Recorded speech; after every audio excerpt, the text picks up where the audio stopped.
Pasukan barbar Rusia melanjutkan serangan api dengan drone FPV di posisi tentara angkatan bersenjata Ukraina.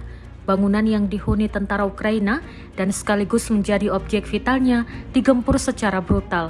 Rekaman detik-detik serangan ramai beredar di Telegram pada Sabtu 27 Juli 2024. Dalam keterangan unggahan disebutkan tim barbar secara metodis bekerja dengan drone FPV di tempat-tempat di mana angkatan bersenjata Ukraina dapat memperoleh pijakan.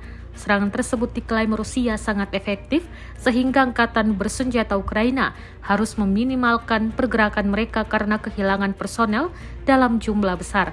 Namun tidak dirincikan total kerugian yang diderita militer Ukraina dalam serangan ini.